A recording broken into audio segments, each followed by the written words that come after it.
This video and this channel contain intense violence, gore, and disturbing content. If your age is under 18, if you have a sensitive mindset, and if you don't like blood, please do not watch this video.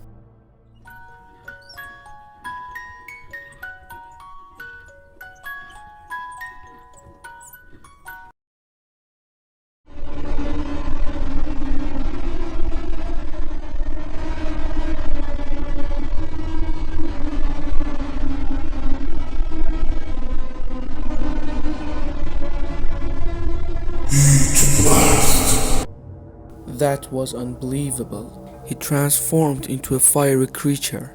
The firelight from his body lit up the entire dark alley. He was scared a lot.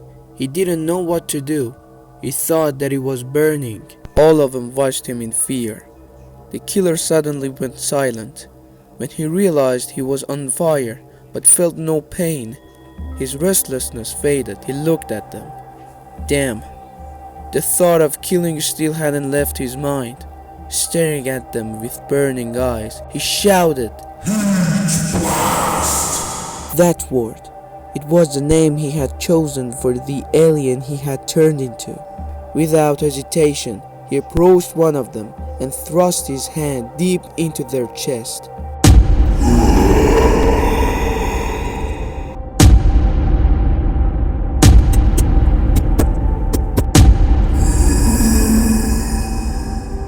The corpse, chest split open, collapsed to the ground. The killer dropped the heart beside it. The symbol of the watch he had acquired now glowed on his chest. Curious, he pressed it like a button. Suddenly, a blinding black and white light burst out. He looked at his hands. He was human again. He didn't know what this watch or weapon was, but he knew one thing. With it, he was going to become the most dangerous serial killer the world had ever seen. And now, his fingers, the same ones he had broken one by one with a single punch, were fully healed. Then it hit him. A stench. It crawled up his nose and stabbed his brain. Even through his black mask, he could smell it.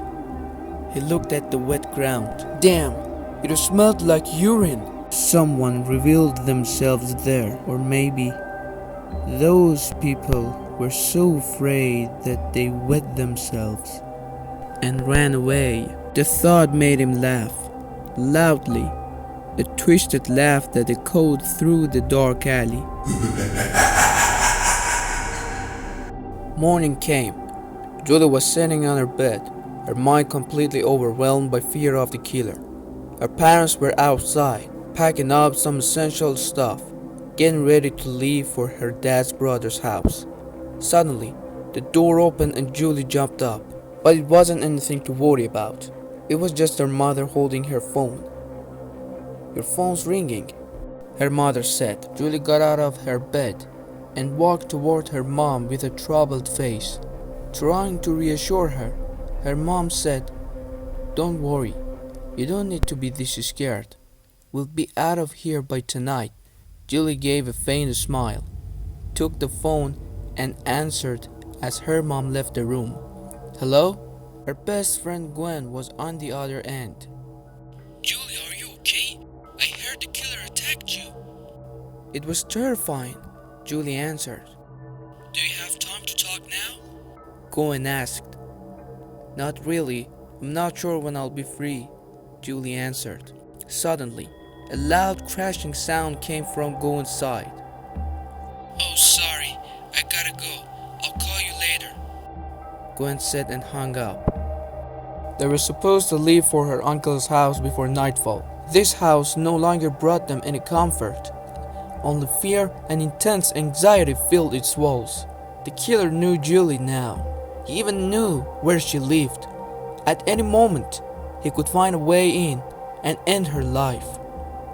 A 20-something-year-old man had brought such horror to Bellwood that people were too afraid to even sleep, let alone step outside or glance through a window. It was that terrifying. Night fell. They were all still at home. Nobody dared go out. Even the damn taxi hadn't arrived yet. It was supposed to get there before dark. Ridiculous! Don't they want to save Bellwood from this damn killer? I'm calling them right now! Julie's father muttered angrily to himself. He held his phone to his ear and waited.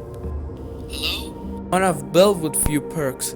How fast they answered. Excuse me, you were supposed to be here before dark. Why hasn't anyone shown up yet? Don't worry, the car will be there in a few minutes. And a few minutes later, a large black vehicle pulled up.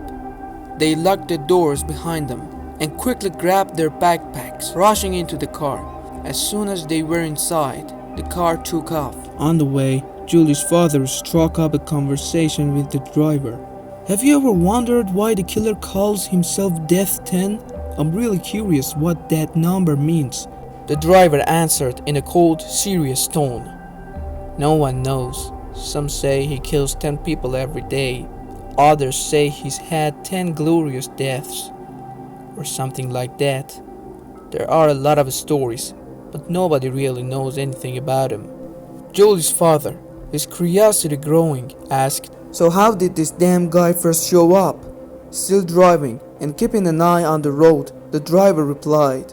At first, there were small killings, ones that didn't get much attention. As you know, no one took it seriously at the time. Not until the murders increased so much that no one could stop them, not even the police. Suddenly, a strange sound was heard. From the roof of the car? Was someone walking on the roof? Walking! Julie froze in fear. The driver slammed on the brakes and got out. Just then, a terrifying, guttural voice screamed.